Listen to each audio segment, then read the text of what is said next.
Tonight, the much-anticipated launch of Cabot's 2011. I get flashed, and your child's college fund is once again in jeopardy. It's all happening now on the 1911 Syndicate. I've often said that the launch of a new 2011 is like the launch of a new sports car. Now, Cabot is a little bit different. Cabot launching a 2011 is like Rolls-Royce, a brand devoted to luxury and status, deciding to make a hypercar, which is about sheer performance. You see, Cabot makes 1911s out of Damascus that are truly works of art. And let's not forget, they really got on the map by making a matching set of left-hand, right-hand 1911s out of 4.5 billion-year-old Meteorite. Those, of course, were conservatively priced at several $1 million. But 2011s, well, you just decided to make a track day car, and that's a different machine.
Anticipation. Don't get me wrong, I think 1911s made from space rocks are as cool as the next guy. But there's a vast difference in that and a 2011. And that creates anticipation. Would Cabot ever make a 2011?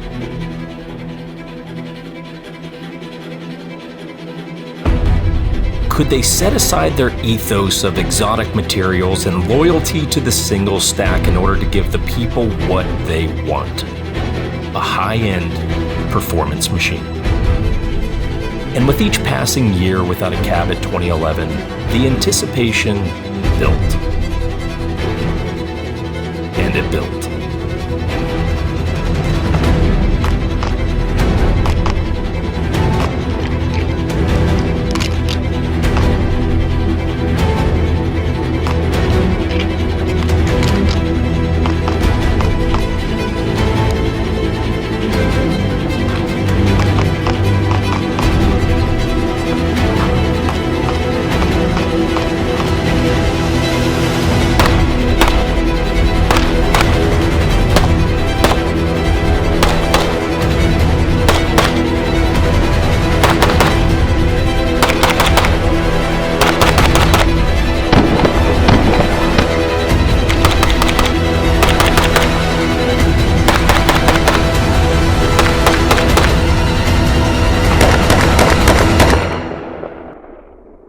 Okay, everyone, welcome to the show. Hope you enjoyed the intro there.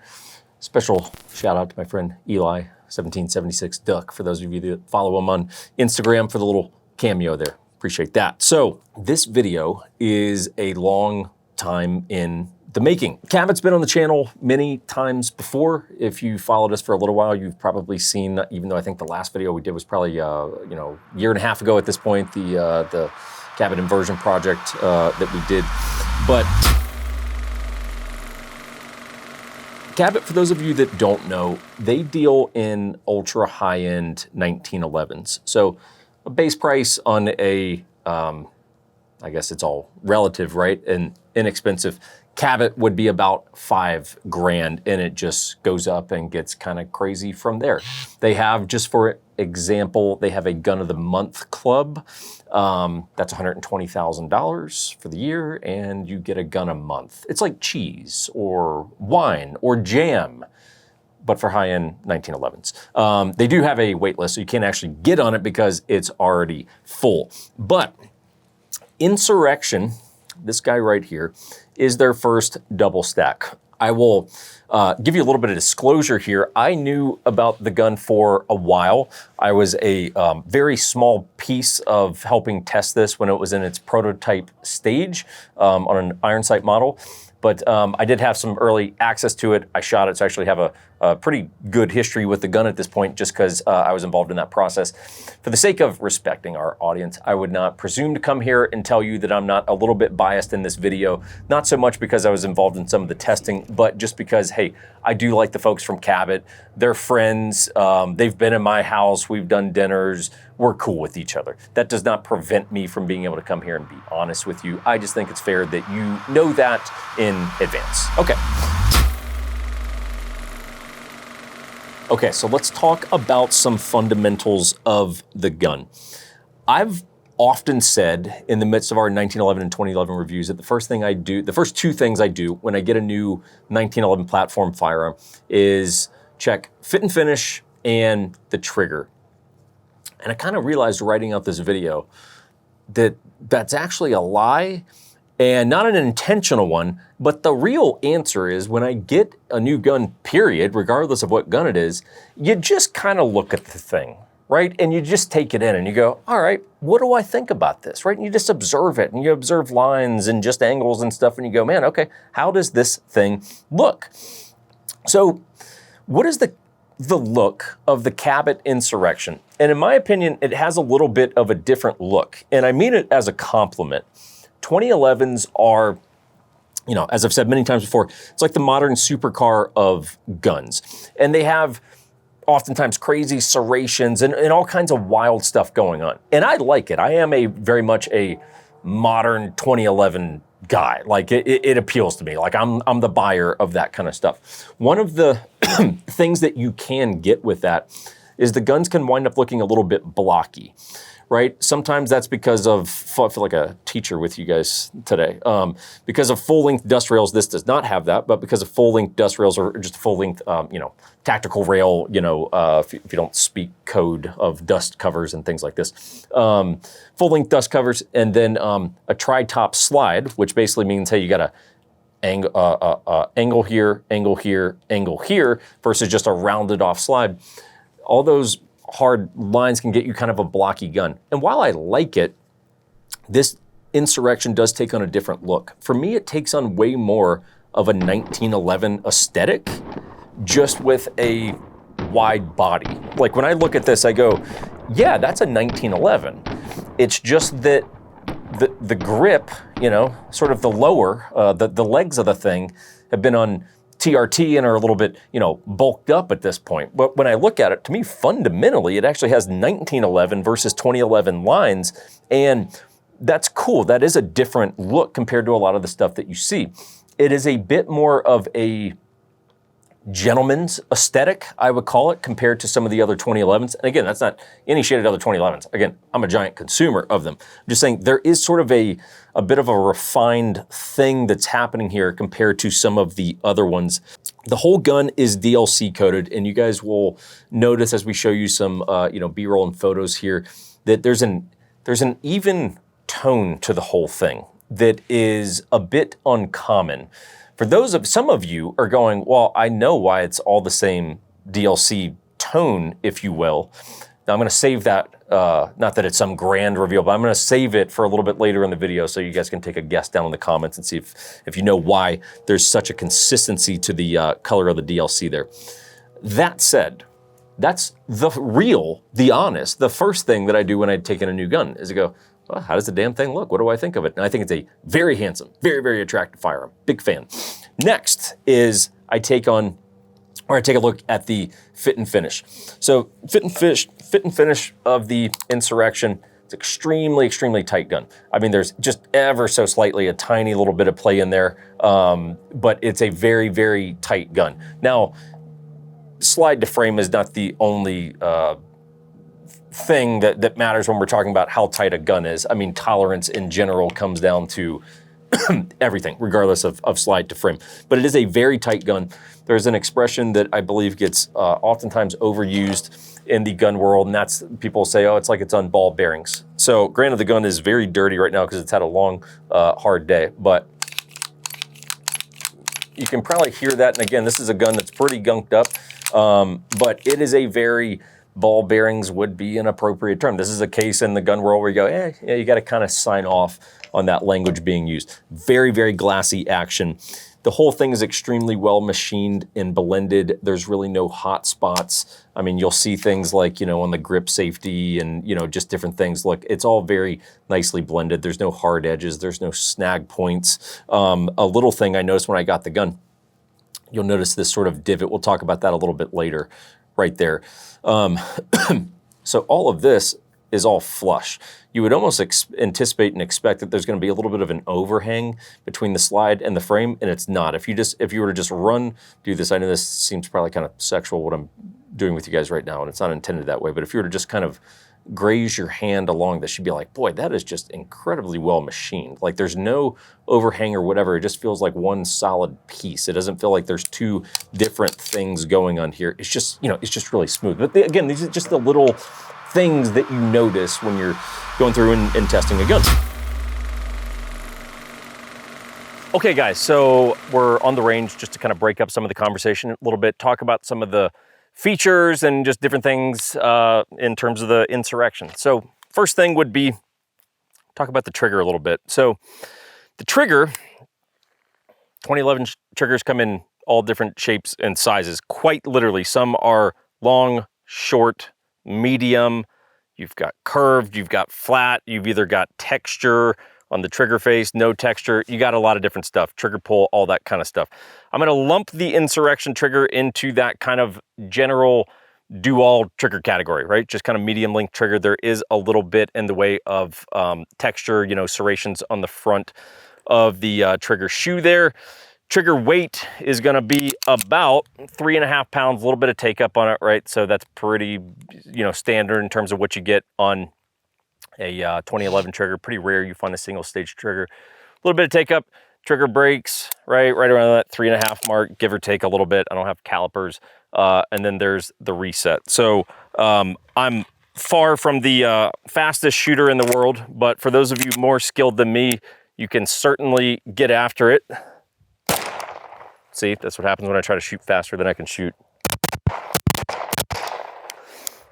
So good, again, reset. Nice, clean, right? No complaints whatsoever on the trigger. It's not a competition trigger, so if that's what you're going for, this is not a competition trigger. Okay, thumb safety. Thumb safety is, for those of you into 1911s, you know it is a critically important component. If you're not really a 1911 guy, know that it's a critically important component. So the Insurrection safety, same width on both sides. Different companies do different styles on their thumb safety. This is the route to please the most people. You'll see Atlas, Infinity, there's different companies who they will basically build out one side to be wider than the other. So for me as a lefty, they would build out this side. So I'm really using that as a paddle. I don't really care about that. Like that's nice and it's a cool feature to have, more so on a custom build, not something like this, but thumb safety is good. More so what I'm looking for is the fitment of the thumb safety. One, if there's any pinch points if there's any gaps, anything that's going to be pinching that meat of your hand that's coming back here. More so than that, this is from a Walther PPK, by the way, just so everyone's clear on that. That's not damage from this. Largely what I'm looking for is the retention of it. So, and you guys will hear that on the mic there, good positive retention. Largely what I am looking for is that under recoil, when I'm gripping the shit out of the gun, that the meat of my hand doesn't wind up activating the thumb safety. So just for the hell of it, we'll see if I can even game it to activate the thumb safety under recoil, because on fatter paddles or looser fit safeties, I can.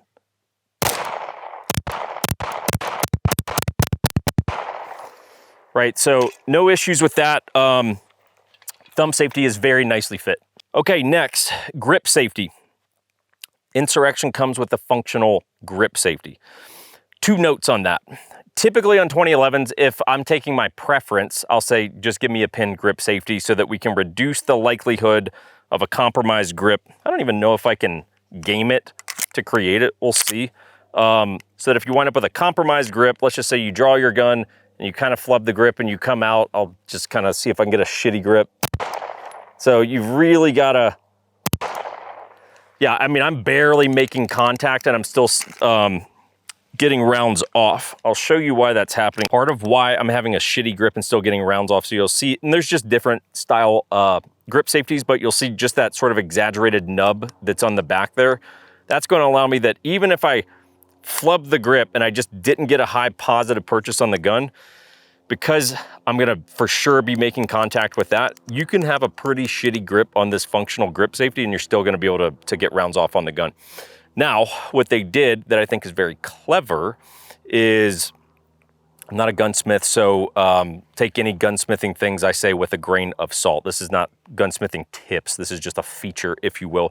They designed it in the way that it is user pinnable, I will call it, where you can take off the mainspring housing and you can put in a pin. I think they will probably send it with a kit. Don't quote me on that. But I believe you'll get a pin where, hey, with a small amount of effort, you'll be able to pin this. That's what probably I'll do on a personal one when I get one of these, but just, hey, you can run it functional, you can run it non-functional, it'll be up to you. Okay, holster fitment.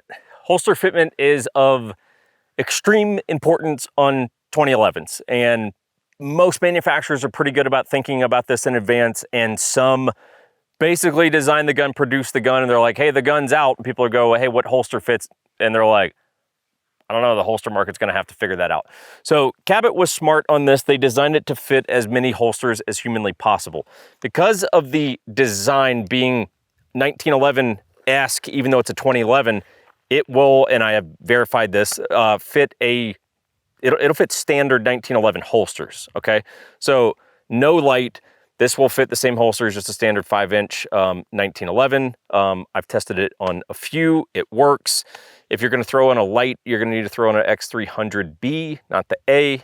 Very common on 1911s or 2011s with the rails. The A model is just too tight to get on the gun. So to show you guys just a couple examples, this one's from RDR. I don't remember what gun this was made for, but this one's from RDR. Gun fits fine. I haven't even changed the screw retention or anything. Totally positive. This holster on my hip is from QVO. Works perfectly fine. No real snag hazards. Good to go. So it does fit a wide variety of holsters. Big selling point in my opinion. Okay, so on the inaugural editions, and I can't remember where we are in the video. If we haven't talked about the inaugural launch edition, just stick around later in the video and we will talk about it. But on those, the gun will come ported, right? So you will have your windows here and they are ported underneath that. So that is designed to reduce a little bit of recoil. Is it dramatic where if you said, man, the ported one versus non-ported, it's just a game changer? No, you're dealing in marginal percentage points at that point. Some people love ported guns, some people don't. It's really dealer's choice. It is a game of trade-offs. It's gonna make the gun louder, more concussive, especially at an indoor range. If this is your indoor range gun, hey, it is gonna be a more, you know, harsh indoor shooting experience. Outdoors, who cares? No one's really gonna notice it. So be aware of that. Yes, you're going to reduce recoil a little bit. Is it notable? Sure. Or like, is it noticeable? Yes. Is it like 50% of the recoil is gone? No, don't be ridiculous. That's just not the way the world works. One of the things it is going to do, you're going to need to maintain your gun a little bit more if you're running the porting. It's just the nature of it with the gases coming up and everything. You'll foul up, I don't think so much the action, probably a little bit, but definitely the barrel's going to get caked up with carbon just a little bit faster. So just be aware of that, right? There's no free lunch, everything's straight off. That would be the trade-off of the ports. Your gun's going to get a little dirtier, as would always be the case that I would think people would get. These aren't Glocks. They're not meant to be Glocks where you could, you know, clean it every 5,000 rounds and you're good to go. It's like, no, man, 2011s are high performance machines. They are designed to have a little bit more TLC, or quite a bit more TLC than a Glock. That said, the style of the ports, you see where they are on the barrel compared to the top of the barrel, they're unlike the, well, I don't know, maybe like the 3 and 9 o'clock. It's tough to tell exactly what we would call that.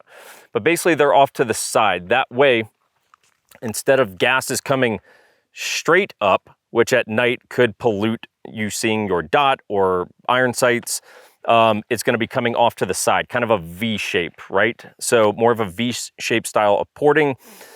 It will, because of that, and then just, you know, general ejection port, you're going to cloud up your glass on your red dot a little bit faster. Is it a big deal? No, not really. I literally just took my shirt, and you'll see that on my shirt right there. That's just me wiping off the glass. So it'll wipe off, not a big deal. Just be aware of that after a couple hundred rounds. Yeah, you're probably just gonna wipe down your glass.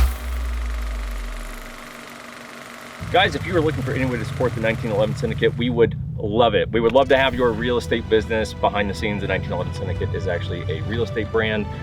We work pretty much all over the country. I'm here in Utah. We've got Chris down in Arizona. We got people all over the place. Let us know if you need any help. Also, check out the website, 1911syndicate.com. I would suggest sign up to the newsletter. You know, we've done different product drops, things like that.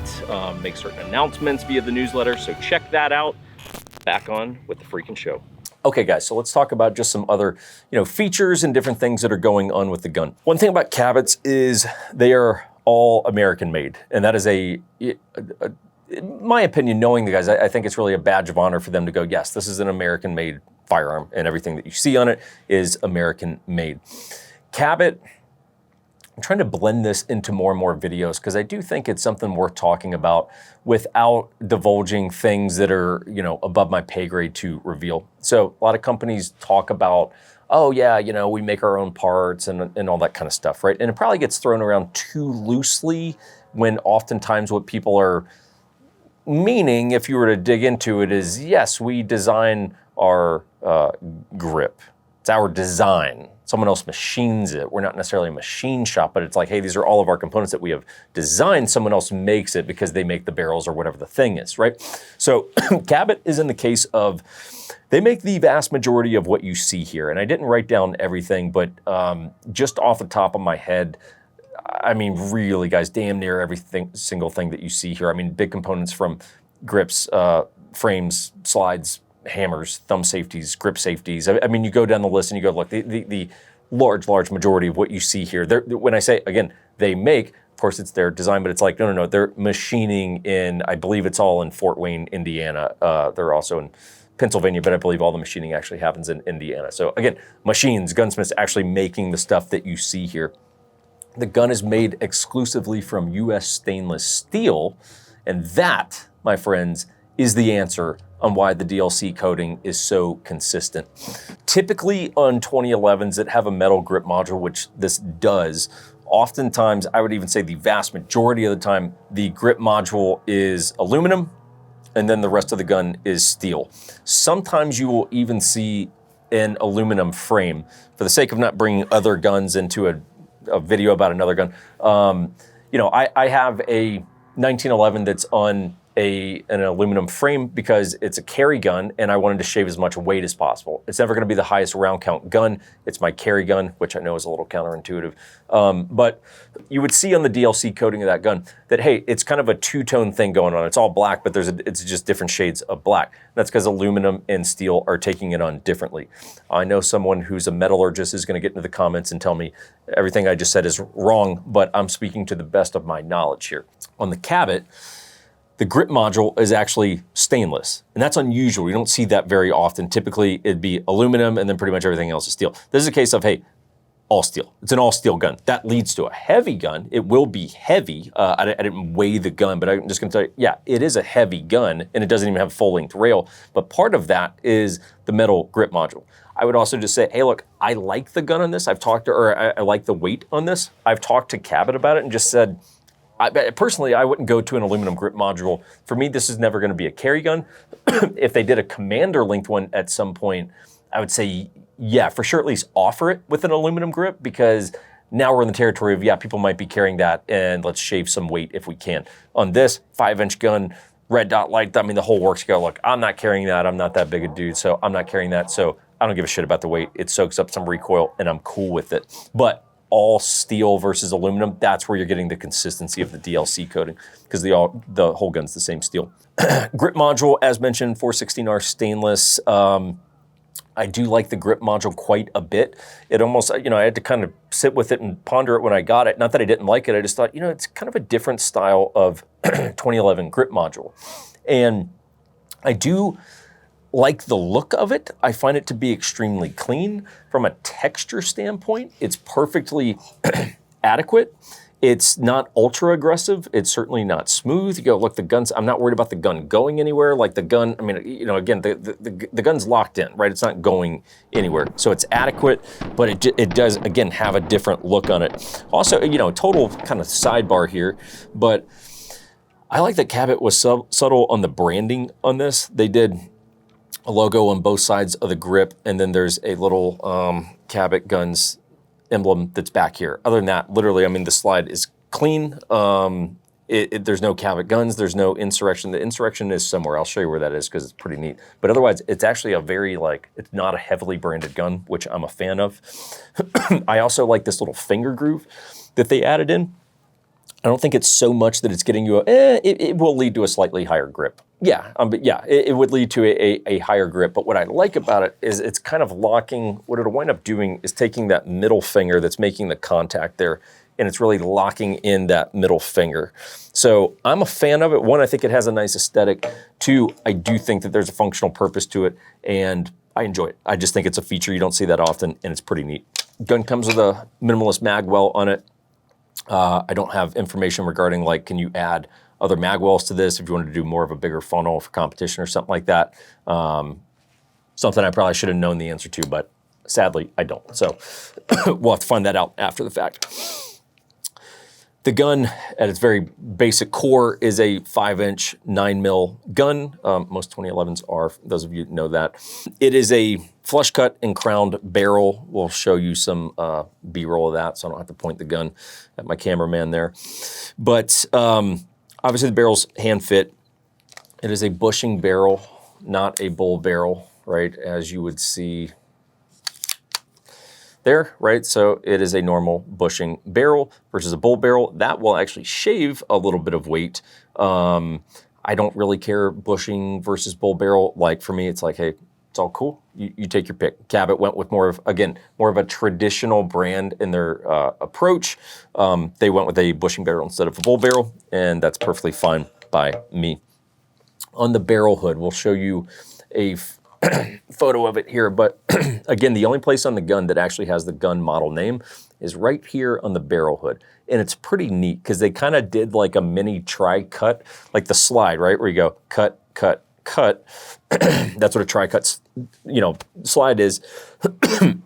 On the barrel hood, they kind of mimicked those lines. And on the one that lines up with this tri-cut, if you will, is where they put Insurrection. I think it's neat. Again, it's subtle. I enjoy subtle branding. You don't need to beat us over the head with what your gun is. We get it. We bought it. I know what it is. So I do think the barrel hood logo there's kind of a nice little touch. They do have their own extractor on this. It's all internal. What do they call it? The proprietary advantage extractor. Hey, there you go. Right. I've had no issues, as mentioned in the previous section, regarding extraction or reliability or anything like that. So, hey, internal proprietary extractors is above my pay grade. I review guns from the perspective of a shooter, I'm not a gunsmith, so I'm just gonna tell you, hey, the extractor's doing what I needed to do, so no issues, cool, good stuff. They do have these gas pedals that's on the frame. I think that they're pretty cool. So if we come around this way, so basically the idea is that you're building your grip and that's where your thumb is gonna land. Everyone's grip is a little bit different. Some of you, your thumb might extend past it or whatever, but it's like that is the intent of that. Aesthetically, I do find it to be attractive.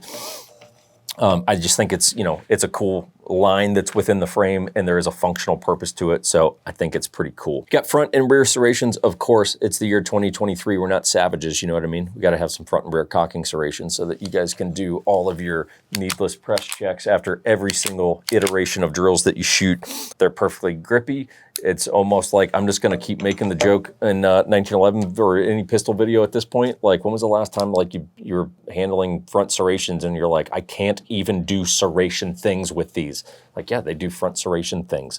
They look cool and they let you do a press check. The rear ones, same, perfectly adequate. At this point of the game, guys, I really think front and rear serrations are just coming down to like, I don't know, how do they look? They all functionally do the same shit. So do they look cool? Yes or no? There's a top treatment on here. It's cool, just these little racing stripes. I think that, in my opinion, hey, look, it's really an aesthetic thing at this point. Some people could argue that, like, okay, well, as the gun's up, these will help drive, your eye to the front sight or whatever. I don't know. To me, someone who's an eye doctor can chime in on that. It doesn't sound like credible science. It seems like top treatments are, well, do it because it looks cool. It looks cool. It feels neat. It's a nice little touch. I'm cool with it. Is it doing shit for my eyes? Probably not, and I don't have an issue with that. Okay, let's talk about price and options. A few different notes to make here. I don't know if any of these will be left, so you can't yell at me because I know that this video, based on when we're filming it, I do know that this video will be coming out probably 3 or 4 days after they actually launch the gun. So don't shoot the messenger here. But so Cabot is having the first 50 units of the Insurrection available at launch. So basically from the moment they say, hey, this is a thing and it's out, they got 50 of them that are ready to go. They will likely be sold out by the time you guys see this video. If not, hey, there you go. That's a thing you can go look into. They're gonna be called the Inaugural Edition. Pretty cool. I like stuff like that. They will be serialized going from 001 to 050. So that's always neat when you go, hey, it's the Inaugural Edition and you're actually getting your gun serialized. Like you which gun was yours. Mine was 022, kind of cool. I don't know. For me, that stuff's cool. So this is an Inaugural Edition and this is exactly how it would come. I don't believe it comes with a light, but it comes with everything else. Price as configured would be $72.40. That comes with the ports, the red dot cut, and the SRO. Okay, so no, it doesn't come with a light, but hey, if you can afford a $7,200 gun, you probably go for the $300 Surefire, Now, after that, they will go to the normal sort of sales cycle, if you will, where you can order one and have them make your gun. Base price on those is $59.95. So I would tell you, hey, for my 2 cents, just knowing, kind of that world of high-end 1911s, 2011s, yeah, I'd say that's dead on. And frankly, it's a base price. Cabot should not take this as advice, but they probably could have nudged it a little bit higher, and I don't think it would have worked against them. I think $59.95 is a good starting base price because I do believe most people will want the red dot cut. I don't know what that option alone will do. It'll probably be on their site by this point. So it's like, hey, most people are probably going to want it cut for a dot and a dot. Porting, I'd say it's going to be a mixed bag. I'd say, maybe 50-50 in terms of if people are going to want the porting or not. But, you'll come in closer to 7 grand once it's all said and done. And of course, that's not a cheap gun. It does come with 2 17-round mags. They're tuned staccato mags. They got a little Cabot logo on the back of it. But Cabot largely worked around the mag. Like the mag was a big part of it. It's like, hey, let's figure out the mag and start making the gun work around the mags that we know to be good at this point. So as mentioned, they'll offer it either irons or red dot only for those of you that are just running irons. Again, it's the year 2023. Let's step up to the plate there, fellas. Lower 1/3 co-witness on the iron sights. They will also offer a non-ported version, as I mentioned. I'm sitting here debating because I'm going to wind up getting one of these, and I'm just kind of debating. I think I'm likely to do non-ported. Just, it's one of those, you got to weigh it out. Some people love ports. I have limited time on ports. I'm kind of looking at it and just going, the trade-off is okay, you get a slightly flatter shooting gun, but your gun's going to get gunked up a little bit faster just because you're injecting more gas and stuff back into, specifically, kind of this region around the barrel. So you go, okay, do you want that? Or a gun that's going to run a little bit cleaner? Probably is going to take a little bit less maintenance if we're being honest, and it's going to shoot pretty damn good, marginally snappier, but by small percentage points. I don't know. I think I'm likely to do non-ported. I think they'll probably wind up being about 50-50 on how people kit those things out. Regardless of the ports, you will have the window cuts on the slide. So these window cuts will stay regardless. It's just a matter of, hey, do you want the ports or not? Otherwise, the slide will be identical to that. Actually, the slide will be identical. The barrel is what's going to be slightly different. The briefcase, as you guys probably saw from our little intro and sitting here on the table, we wanted a cool way to reveal this just because, again, we're friends with Cabot, and I was really excited about the gun. And so we did the whole thing with the briefcase and the ELI and all that kind of stuff. Again, I don't know if this is still an option or if it's just for the inaugural ones, but you can add the briefcase to your order. I think they're going to, don't quote me on this, somewhere in the neighborhood of $400 or $500, something like that. It's really cool. The whole interior is alligator and it's magnetic and it's really strong. You could probably throw this thing off of a building. Your briefcase is going to be pretty jacked. I don't know that the gun's actually going to move in the briefcase. It's pretty damn strong. I think it's cool. And for those of you that like cool ways to maybe have a gun on a display shelf with some whiskey or something, the briefcase is pretty neat, right? So just throwing that out there. It's you don't need to get that, but it's it's actually pretty well priced, all things considered, knowing where Cabot stands on things. Okay, so let's wrap it up with some final thoughts. To be completely honest with you guys, I was a little bit nervous heading into this one because Cabot deals in such high-end 1911s, right? Largely collectors is who Cabot's guns are going to. They're 1911s, right? It's largely a collector-based consumer base. I'm using a little bit of interpretation there, but I do believe I'm probably correct on that, right? Not as much in the way of shooters, more collectors, which is not to say they're not shootable guns. It's just to say that hey, when you start getting into literally $100,000 crazy Damascus shit from Robert Eggerling and all this kind of stuff, you're hey, look, it's not really meant to be shot. They're kind of meant to be collected and have as a prized possession, So when they, told me they were going to do the 2011, I was hey, super badass. I'm very excited about it. Internally, I'm a little bit nervous because I'm just wondering okay, you guys who do these elaborate art pieces and everything, are you going to do that to the 2011? Because that was my fear, is that they were going to try to make this too much of an art piece. And it's man, people that buy 2011s are shooters. They're shooters. If you're buying this gun, you're gonna shoot it. I feel pretty comfortable saying I know the 2011 market and the crowd that buys them, they shoot them. So if you're buying this, it's not just to collect it, it's because you wanna shoot it. You might run competitions with it. I don't know what you're doing, but it's you will be shooting this. And I'm man, are they gonna be able to tone down the art side of their company to just make me a high performance machine, right? That was my fear going into it. And I was very happy that they did that. And frankly, when I saw the first gun, when it came to me, I don't think I'd even seen a photo before the prototype showed up before I was gonna shoot it. And I thought, hey, that's a good looking gun. That's a really good looking gun. You guys didn't try to do too much. And that's what I'm really happy about. So it's an incredible gun to look at, but they also checked the box of hey, it can't just look good. Again, it's a shooter's gun. So it has to be able to perform. It has to be able to shoot. And look, it's a good shooting gun. I haven't had any issue. I'm going from memory. I don't think I've had a malfunction on it. I don't think I've had one. And really, my first 500 rounds on this, I threw some oil in it the first day that I got it, and I just started shooting it, and I shot about 500 rounds over the course of 3 little trips to the range, and that was it. I didn't maintain it at all. Then I cleaned her up a little bit, threw some more oil in it, and all that kind of stuff. So it's hey, look, I haven't babied the gun, the gun has performed. It stood on its own 2 legs, if you will, its own wide body here, and it's passed the test.